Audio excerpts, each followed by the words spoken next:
Hello everyone. तो आज का जो क्वेश्चन है वो है which course should I choose BCA और बीटेक आफ्टर द ट्वेल्थ। सो ये क्वेश्चन सबके दिमाग में आता है, ट्वेल्थ करते हैं हम, और मैं कंसीडर कर रहा हूँ कि आप पीसीएम स्ट्रीम के स्टूडेंट हो, क्योंकि अगर आप पीसीएम स्ट्रीम के स्टूडेंट हो तभी आपके पास ऑप्शन है कि आप बीटेक भी कर सकते हो और आपके पास ऑप्शन है कि आप बीसीए भी कर सकते हो। तो क्वेश्चन यही आता है कि आपको बीसीए करना चाहिए या बीटेक करना चाहिए। तो इसके लिए मैं कुछ पॉइंट्स हैं मेरे पास, उन्हें कंसिडर करके आपको ये समझाने की कोशिश करता हूँ कि आपके लिए कौन सा बेटर रहेगा। तो जो पहला पॉइंट है वो है ग्रेड्स इन ट्वेल्थ। तो सबसे पहले आपको देखना है कि आपके जो ट्वेल्थ के ग्रेड्स हैं वो कैसे हैं। लाइक आपके 70% के अप्रोक्स आपका जो परसेंटेज है 70 के अप्रोक्स है, या आपकी 80+ परसेंटेज है। तो अगर आपकी 80+ परसेंटेज है तो आपके लिए ईजी होगा जो बीटेक का सिलेबस है उसे कवर करना, तो आप बीटेक जा सकते हो, ठीक है। लेकिन अगर आपके 80% से कम है बीटेक में, ट्वेल्थ में, तो अगर आपके ट्वेल्थ स्टैंडर्ड में आपके 80% से कम है तो आपको चूज़ बीटेक, आप एडमिशन तो ले लोगे बट आपको कहीं ना कहीं प्रॉब्लम आएगी उसका जो सिलेबस है उसे कवर करने में। तो आपके लिए बेटर होगा कि आप बीटेक की जगह बीसीए जाएं, क्योंकि आप खुद ही सोचो कि अगर आप ट्वेल्थ स्टैंडर्ड का ही सिलेबस आप कवर नहीं कर पा रहे, उसी में आप 70% या उससे कम ला रहे हो, या फिर 80% नहीं अचीव कर पा रहे, तो आप कैसे आप बीटेक का सिलेबस कवर करोगे, ठीक है। फिर अगर आप एडमिशन ले भी लेते हो तो एक तो अच्छे कॉलेजेस में आपको एडमिशन नहीं मिलेगा। सेकंड पॉइंट ये है, अगर आप कहीं से भी एडमिशन ले भी लेते हो तो आपको सिलेबस कवर नहीं कर पाओगे, तो आपकी बैक वगैरह लगती रहेंगी हर सेम में, और आप बैक लगा के आप पास होगे, तो उस चीज़ से कोई फ़ायदा नहीं होगा। आप जो बीटेक आपको प्रोवाइड करती है वो चीज़ें आप ले ही नहीं पाओगे, ठीक है। तो इससे बेटर है कि आप बीसीए करें। लेकिन अगर आपकी 80% से प्लस है तो आपको क्या करना चाहिए, तो लेकिन ये है कि आपके पास बीटेक का ऑप्शन खुला है, आप 80% से ऊपर आराम से बीटेक करो, आप सिलेबस कवर कर पाओगे, ठीक है। अब कौन सा करना चाहिए फिर 80% से अगर हमारी ज़्यादा आई है, तो उसके लिए सेकंड पॉइंट कंसीडर करेंगे हम लोग। सेकंड पॉइंट है इकोनॉमिक बैकग्राउंड। देखो ये चीज़ सबसे इम्पोर्टेंट है, जब आप कोई कोर्स चूज़ करने जाते हो तो सबसे पहले आप ये देखते हो कि आपका बजट क्या है, आप कितनी इन्वेस्टमेंट कर पाते हो, तभी तो उसके अकॉर्डिंग आप कॉलेज भी चूज़ करते हो। वरना डिफरेंट स्टेट्स में आपको डिफरेंट अच्छे कॉलेजेस मिलेंगे। किसी की जो फ़ीस है वो वेरी कर रही है कि 1 लाख जा रही है पर सेम, किसी की 2 लाख पर सेम है, तो इस हिसाब से वेरी कर रही है, तो वो आप डिसाइड करोगे अपने बजट के अकॉर्डिंग, ठीक है।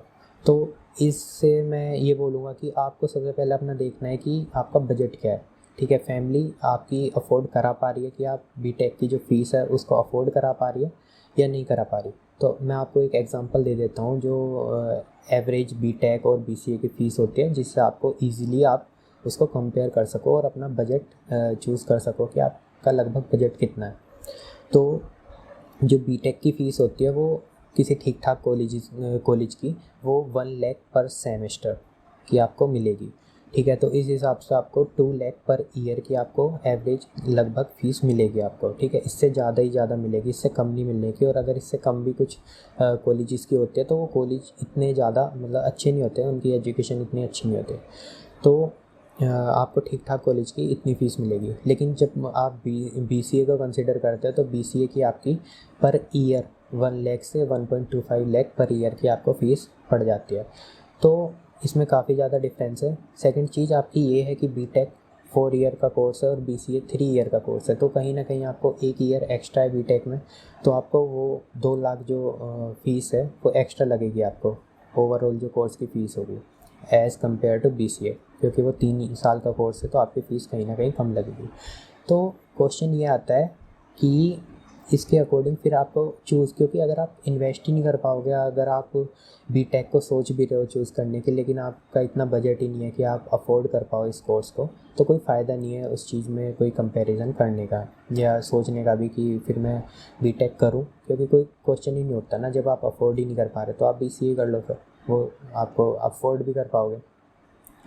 तो एक चीज़ और, मैं इसे नोट में मतलब नोट कर लेना, थोड़ी सी इम्पोर्टेंट है कि बच्चे क्या करते हैं जब आप एडमिशन लेने जाते हो तो आप सिर्फ फर्स्ट सेम की फ़ीस देखते हो या फर्स्ट ईयर की फ़ीस देखते हो, और आप सोचते हो कि जो कॉन्जिक्यूटिव ईयर की फ़ीस होगी वो भी सेम होगी।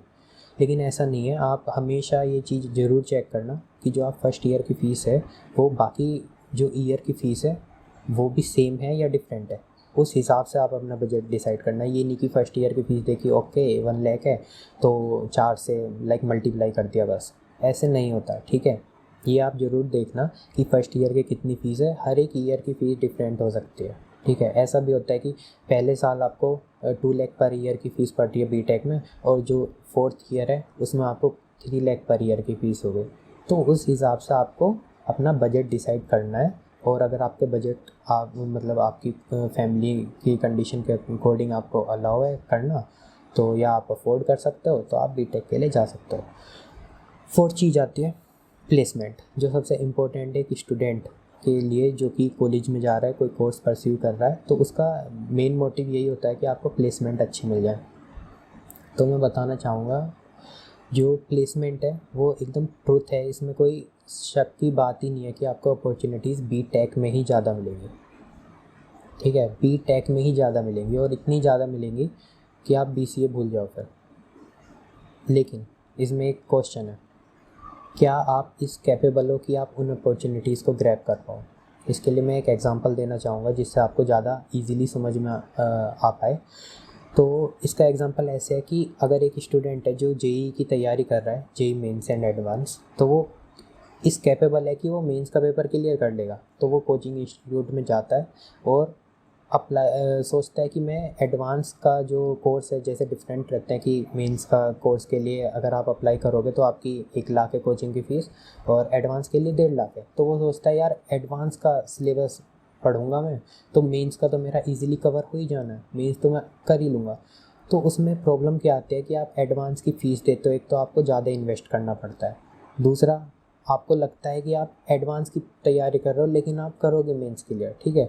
तो एडवांस का जब आपको सिलेबस पढ़ाया जाता है तो आपके पास एक्स्ट्रा बर्डन हो जाता है, जिससे कि हो सकता है कि अगर आप इस कैपेबल ना हो कि आप लाइक एडवांस नहीं कर पा रहे, तो आपके हो सकता है इसमें इफ़ेक्ट पड़ेगा कि आप मेंस भी जो पहले कर सकते थे खाली अगर आप मेंस का सिलेबस पढ़ते, तो वो इम्पैक्ट पड़ेगा कि आप मेंस भी शायद आपका क्लियर ना हो पाए। तो आपको इस हिसाब से सोचना है, जिस चीज़ का आप जितना सिलेबस अपना कवर कर सकें उस कोर्स को आपको डिसाइड करना है। अगर आप बीटेक और बीसीए के कंपैरिजन में सोचेंगे तो मैं ये कुछ ऐसा होगा कि चले गए, हमने कोर्स चूज़ कर लिया बीटेक, उसके बाद जो कंपनीज़ आ रही हैं तो उसमें कंपनीज़ सारी लेवल की आती हैं। जो बीसीए में कंपनी आ रही है वो बीटेक वाला बच्चा भी अप्लाई कर सकता है, लेकिन जो बीटेक में कुछ कंपनीज़ आ रही हैं जिसकी एलिजिबिलिटी सिर्फ बीटेक है, उसे बीसीए वाला अप्लाई नहीं कर सकता।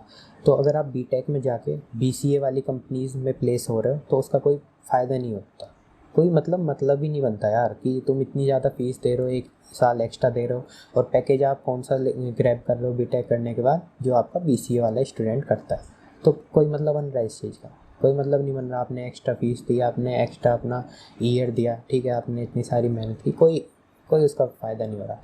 लेकिन अगर आप बीटेक करने के बाद आप कुछ जब एक्स्ट्रा पे कर रहे हो, ज़्यादा इन्वेस्ट कर रहे हो, अपना 1 ईयर एक्स्ट्रा दे रहे हो, तो एटलीस्ट आपको जो प्लेसमेंट है वो ज़्यादा लेनी चाहिए, ठीक है। जितना बीटेक का एक होता है ना कि यार इस कोर्स के अंदर जितना दम है, कितना दम है कि आपको इतने लाख पर एनम तक की प्लेसमेंट दिला सकता है। आप अमेज़न में भी जा सकते हो, आप माइक्रोसॉफ्ट में भी जा सकते हो।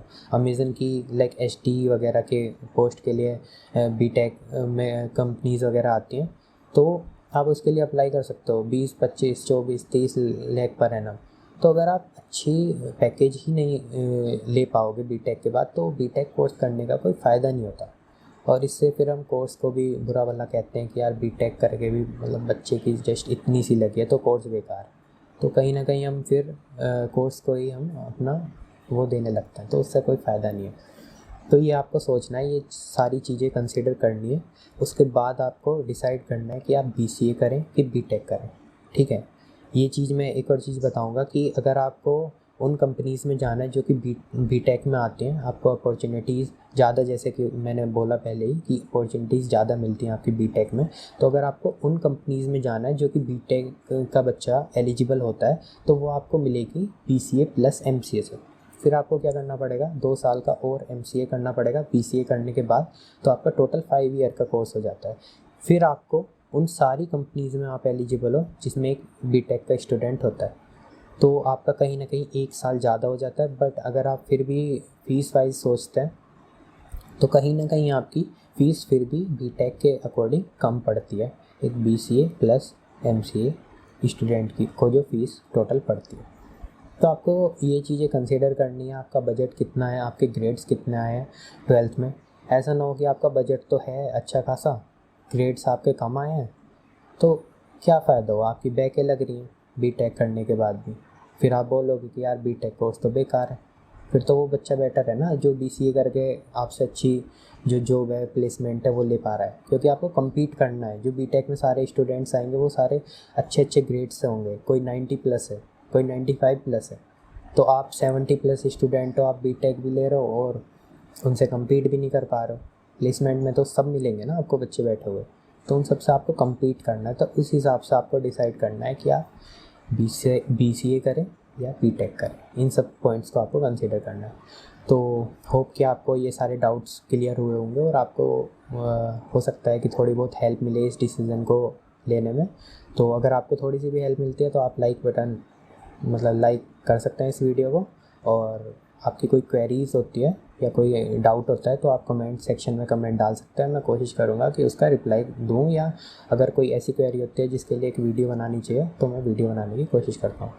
थैंक यू, मिलते हैं तब नेक्स्ट वीडियो में, तब तक के लिए टाटा, गुड बाय।